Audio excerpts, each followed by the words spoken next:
ಸ್ನೇಹಿತರೆ ನಮಸ್ಕಾರ. ನಾನು ರವೀಂದ್ರ ಜೋಶಿ. I am Joshi.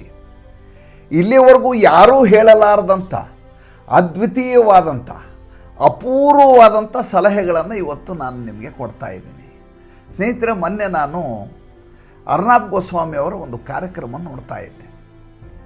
ಆ ಕಾರ್ಯಕ್ರಮದಲ್ಲಿ ಇನ್ಫೋಸಿಸ್ನ ಸಂಸ್ಥಾಪಕರಾದಂಥ ನಾರಾಯಣ ಮೂರ್ತಿ ಅವರು ಮಾತಾಡ್ತಾ ಇದ್ರು. ನಾರಾಯಣ ಮೂರ್ತಿಯವರು ಒಂದು ಫಾರ್ಮುಲಾ ಕೊಟ್ಟರು. ಭಾರತ ದೇಶ ಉದ್ಧಾರ ಆಗಬೇಕು ಅಂದರೆ ಭಾರತ ದೇಶದ ಜನ ಹೆಚ್ಚು ಶ್ರಮಜೀವಿಗಳಾಗಬೇಕು. ಎಷ್ಟು ಶ್ರಮಜೀವಿಗಳಾಗಬೇಕು ಅಂದರೆ 996 ಅನ್ನುವಂಥ ಒಂದು ಫಾರ್ಮುಲಾವನ್ನು ಕೊಡ್ತಾರೆ. ಏನಿದು 996 ಅನ್ನುವಂಥ ಫಾರ್ಮುಲಾ? 996 ಅನ್ನುವಂಥ ಫಾರ್ಮುಲಾ ಏನಪ್ಪ ಅಂದರೆ, ಬೆಳಗ್ಗೆ 9ರಿಂದ ರಾತ್ರಿ 9ರವರೆಗೂ ನೀವು ಕೆಲಸ ಮಾಡಬೇಕು, ವಾರದ 6 ದಿನಗಳ ಕಾಲ ಕೆಲಸ ಮಾಡಬೇಕು. ಆವಾಗ ನಾವು ಚೈನಾವನ್ನು ಹಿಂದಿಕ್ಕಲಿಕ್ಕೆ ಸಾಧ್ಯ.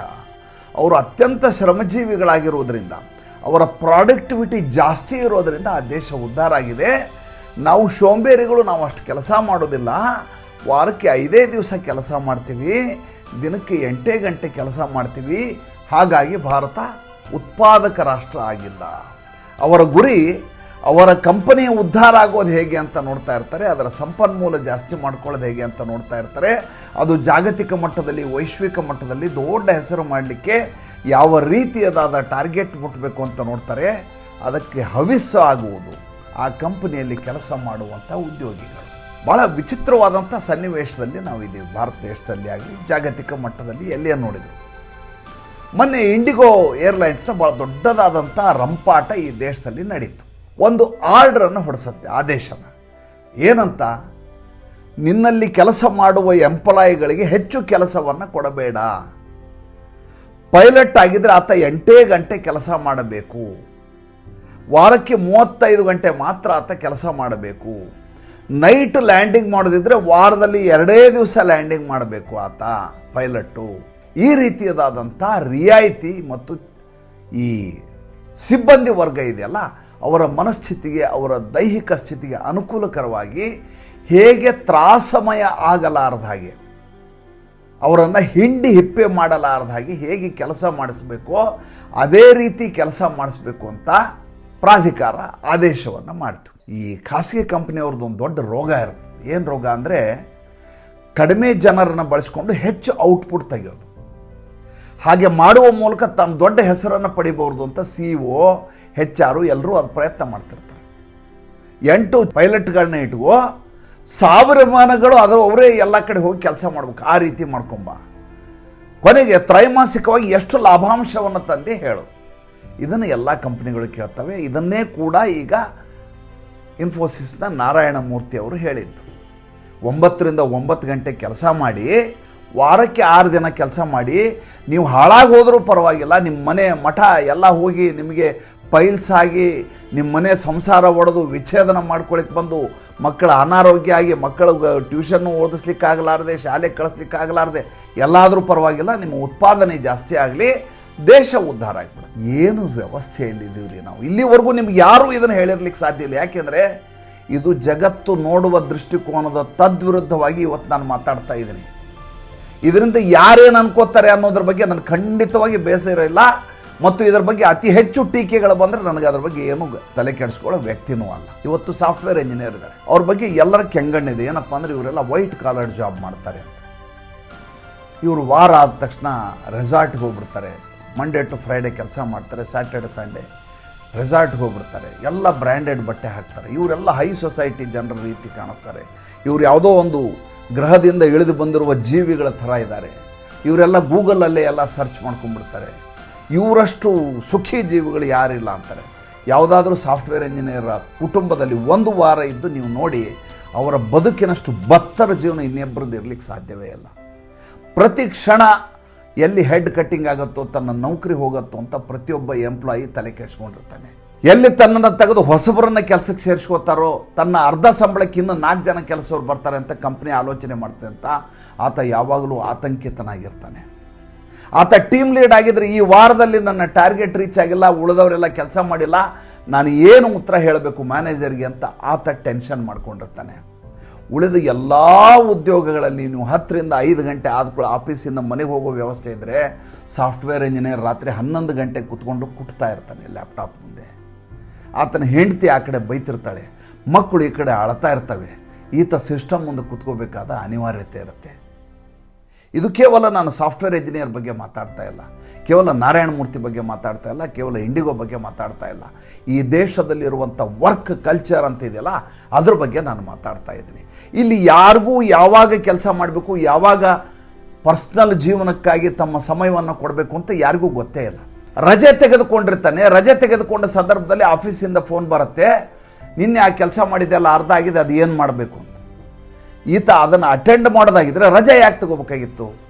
ಈತ ಮದುವೆ ಮನೆಯಲ್ಲಿ ಇರ್ತಾನೆ ಅಥವಾ ಯಾವುದೋ ಶವಯಾತ್ರೆ ಹೋಗಿರ್ತಾನೆ, ಸ್ಮಶಾನದಲ್ಲಿರ್ತಾನೆ, ಅಲ್ಲಿ ಕೂಡ ಆಫೀಸ್ ಕೆಲಸವನ್ನು ಮಾಡಬೇಕು ಅಂತ ಸಂಸ್ಥೆ ಆಶಿಸುತ್ತದೆ, ನಿರೀಕ್ಷೆ ಮಾಡುತ್ತದೆ. ಹಾಗೆ ಮಾಡದೆ ಹೋದರೆ ಎಲ್ಲಿ ತನಗೆ ಕಡಿತ ಆಗಿಬಿಡುತ್ತೋ ಅನ್ನುವಂಥ ಭಯಕ್ಕೆ ಈ ಎಂಪ್ಲಾಯಿ ಕೆಲಸ ಮಾಡ್ತಾ ಇರ್ತಾರೆ. ಶಾರುಖ್ ಖಾನ್ ಹೇಳ್ತಾರೆ, ನಾನು ದಿನಕ್ಕೆ 18 ಗಂಟೆ ಕೆಲಸ ಮಾಡ್ತೀನಿ, 6 ಗಂಟೆ ಮಲಗ್ತೀನಿ, ಬೆಳಗ್ಗೆ 4 ಗಂಟೆಗೆ ಬಂದು ಮಲಗ್ತೀನಿ, 10 ಗಂಟೆಗೆ ಹೇಳ್ತೀನಿ. 18 ಗಂಟೆ ಯಾರಿಗೋಸ್ಕರ ಕೆಲಸ ಮಾಡಿದೆಪ್ಪ ನೀನು? ಎಷ್ಟು ಚೋಪಡಾಗೋಸ್ಕರ ಮಾಡಿದ್ಯಾ ಅಥವಾ ಬೇರೆ ಇನ್ಯಾವುದೋ ನಿರ್ಮಾಪಕರಿಗೋಸ್ಕರ ಮಾಡಿದ್ಯಾ? ಖಂಡಿತವಾಗಿಲ್ಲ, ನಿನಗೋಸ್ಕರ ನೀನು ಕೆಲಸ ಮಾಡಿರೋದು. ನೀನು ತಿಂಗಳ ಸಂಬಳಕ್ಕೆ ಕೆಲಸಕ್ಕೆ ಹೋಗ್ತಾ ಇಲ್ಲ. ನಿನ್ನ ಈ ಪ್ರಾಡಕ್ಟ್ ಚೆನ್ನಾಗಿ ಸೇಲ್ ಆದರೆ ಮುಂದಿನ ಪ್ರಾಡಕ್ಟ್ ಇನ್ನೂ ಹೆಚ್ಚಿನ ರೇಟಿಗೆ ನೀನು ಸಂಭಾವನೆ ಕೇಳ್ಬೋದು ಅಂತ ಮಾಡ್ತಾ ಇದೀಯಾ. ಆದರೆ ಸಿಬ್ಬಂದಿ ವರ್ಗದವ್ರಿಗೆ ಹಾಗಲ್ಲ. ಕಂಪ್ನಿಗೆ ದೊಡ್ಡ ಹೆಸರು ಬರಬಹುದು, ನಿನಗೇನು ಸಿಕ್ತು?